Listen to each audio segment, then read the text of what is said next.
মানুষ অভয়ারণ্য ভ্রমণ সিরিজের আজ তৃতীয় এবং অন্তিম পর্ব।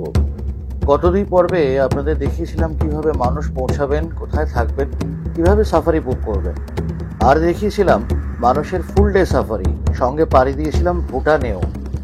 আজকের ভিডিওতে আপনাদের জন্য থাকছে মানুষের হাফ ডে সাফারি, যেখানে আপনারা দেখতে পাবেন মানুষের গ্রাসল্যান্ডের অপার্থিব সৌন্দর্য। গুড মর্নিং ফ্রেন্ডস, আজকে 29শে এপ্রিল, এখন সকাল 6টা বাজে। আমরা সব রেডি হয়ে বেরিয়েছি। কালকে আপনাদের দেখেছি খুব দুর্দান্ত একটা সাফারি হয়েছে, ফুল ডে সাফারি। আজকে আমাদের আরেকটা সাফারি আছে, এটা হাফ ডে সাফারি। মানস ন্যাশনাল পার্কে দু ধরনের সাফারি আপনারা করতে পারবেন বাঁশবাড়ি গেট থেকে। একটা হয় ফুল ডে সাফারি, যেটা কালকে আপনাদের দেখিয়েছি, আর আজকে হচ্ছে half day safari. Half day safari 3.5 থেকে 4 ঘন্টা হয়, এই সকাল 6টা থেকে স্টার্ট হয়। তো আমরা সব রেডি হয়ে গেছি already. So we are just about to move out for the half day safari. Safari jeep নিয়ে ফ্লোরিকান কটেজ থেকে বেরোতেই আজ দেখা হয়ে গেল বেশ কয়েকটি ময়ূরের সঙ্গে। যে সাফারিও বাঁশবাড়ি গেট থেকেই। গতকাল বৃষ্টি হওয়াতে আজ অরণ্য যেন আরো সবুজ, আরো উজ্জ্বল।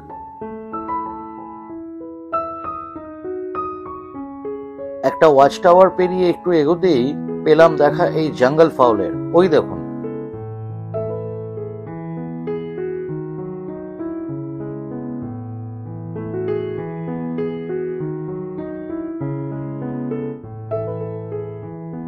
ঝোপের আড়ালে ওই যে লুকিয়ে আছে দেখুন ইন্ডিয়ান গড়।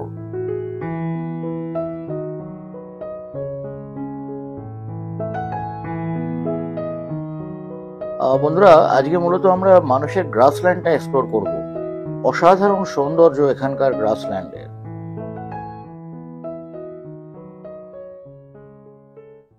বন্ধুরা, আমরা এখন চলে এসেছি কুড়িবিল ওয়াচ টাওয়ার। এই আমার পেছনে যে ওয়াচ টাওয়ারটা দেখছেন, এটা হচ্ছে কুড়িবিল ওয়াচ টাওয়ার। তো এখানে আমরা একটু হল্ট নিচ্ছি। ওয়াচ টাওয়ারের ওপর থেকে কি কি দেখা যায় সেটাও আপনাদের দেখাবো। আর এখানে আমরা প্যাক ব্রেকফাস্ট নিয়ে এসেছি আজকে, কারণ অনেক সকালে বেরিয়েছি। তো এই কুড়িবিল ওয়াচ টাওয়ারে আমাদের ব্রেকফাস্টটা সেরে নেবো আজকে। ওয়াচ টাওয়ারের উপর থেকে দিগন্ত বিস্তৃত গ্রাসল্যান্ডের অনেকটাই দৃশ্যমান।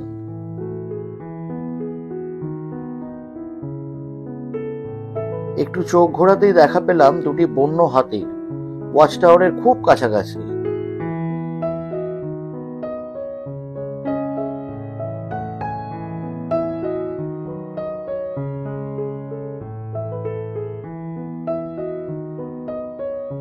দূরে ওই ছোট্ট জলাশয়টা দেখুন, একটি ওয়াটার বাফেলো ওখানে গলা ডুবিয়ে স্নান করছে।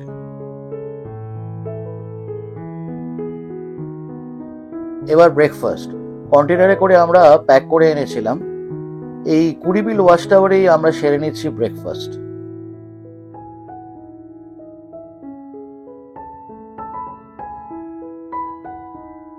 এত বড় অভয়ারণ্যে বন্যপ্রাণীর সাইটিং কি হবে তার গ্যারান্টি কখনোই দেওয়া যায় না। তবে এই মানুষ অভয়ারণ্যের ব্যাপারে একটা গ্যারান্টি দেওয়াই যায়, এই অরণ্যের সবুজের এত ভ্যারিয়েন্স পাবেন যে মন ভরে যাবে। দূরে দেখুন আরো কয়েকটি জংলি হাতি।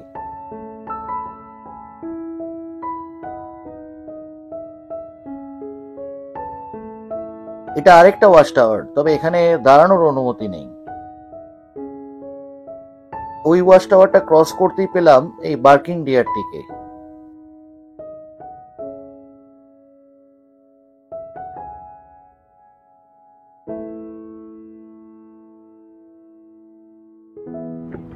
সামনে দেখুন বনকর্মীরা যারা আসছেন, ওনারা একটু প্যাট্রোলিং এ বেরিয়েছেন। তো এখানে এরকম পায়ে হেঁটেও এনারা মাঝে মাঝে প্যাট্রোলিং এ বেরোন।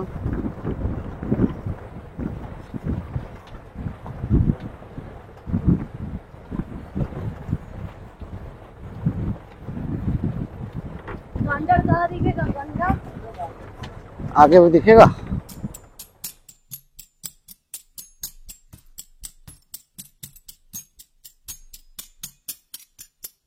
সামনে দেখুন একটি পি হেন।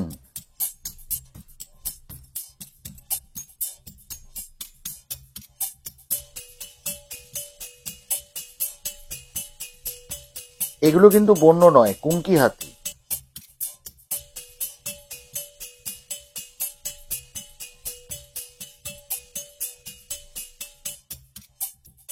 এবার আমাদের ফেরার পালা। এই তো চলে এসেছি আমাদের কটেজ। বন্ধুরা, এখন 11:30 বাজে। আমরা ফ্লোরিকান কটেজ থেকে এখন চেক আউট করে বেরোচ্ছি। আমাদের রিটার্ন ট্রেন আজকে 3:27 বিকেল 3:27 নিউ বনগাইগাঁও স্টেশন থেকে আমরা সরাইঘাট ধরবো। তো এখান থেকে রাফলি 2 ঘন্টা, 2.25 ঘন্টার মতন পথ। আর আমরা লাঞ্চ বাইরে কোথাও করে নেব। তো আমাদের এইবারের যে ভ্রমণ কাহিনী মানস ন্যাশনাল পার্ক নিয়ে 2 দিনে আমরা ঘুরলাম আপনাদেরকে সঙ্গে নিয়ে। কিরম লাগলো অবশ্যই কমেন্ট করে জানাবেন। ভালো লাগলে লাইক ও শেয়ার করবেন। বন্ধুরা, যারা এখনো আমাদের চ্যানেলটিকে সাবস্ক্রাইব করেননি, অনুরোধ রইল নিচে বেল আইকন টিপে অবশ্যই আমাদের চ্যানেলটিকে সাবস্ক্রাইব করে রাখবেন, যাতে আমাদের পরবর্তী ভিডিওর নোটিফিকেশন আপনারা যথাসময়ে পেয়ে যান। আমাদের চ্যানেলে সবসময় আপনারা এরকম অফবিট জায়গা, ছোট বা বড় ট্রিপ, সব রকমের অফবিট জায়গার সন্ধান আমাদের চ্যানেলে পাবেন। So stay tuned to our channel. আর এখানে আরেকটা কথা বলে দিচ্ছি, আপনারা হয়তো খেয়াল করছেন যে আমাদের এই ট্রিপগুলো আমরা গ্রুপ নিয়ে ঘুরি। তো অনেকেই আমাদের সাথে ঘোরেন, এবং আমাদের নেক্সট কোনো ট্রিপে যদি আপনারা আমাদের সঙ্গী হতে চান, তাহলে আপনাদের একটা ছোট্ট কাজ করতে হবে। আমাদের নিজস্ব একটা ফেসবুক গ্রুপ আছে, ঘুরনচণ্ডী দ্য ট্রাভেল গ্রুপ। এই গ্রুপের লিঙ্ক আমাদের ডেসক্রিপশন বক্সেও, ভিডিও ডেসক্রিপশন বক্সেও আপনারা পেয়ে যাবেন। তো আপনাদের এই আমাদের ফেসবুক গ্রুপে জয়েন করলে আপনারা দেখতে পাবেন আমাদের কি কি ট্রিপ আছে এই বছর এবং পরের বছরে। প্রত্যেক মাসেই আমরা 2টো করে ট্রিপ করে থাকি। And in our next trip you can also be a part of Ghuronchondi. তো বন্ধুরা, এইবারের মতো এখানেই সমাপ্তি। ভালো থাকবেন, সুস্থ থাকবেন, আনন্দে থাকবেন, আর অবশ্যই ভ্রমণে থাকবেন। আপনাদের সঙ্গে দেখা হচ্ছে পরবর্তী ভিডিওতে নতুন কোনো জায়গার সন্ধান নিয়ে। শুভ বিদায় বন্ধুরা।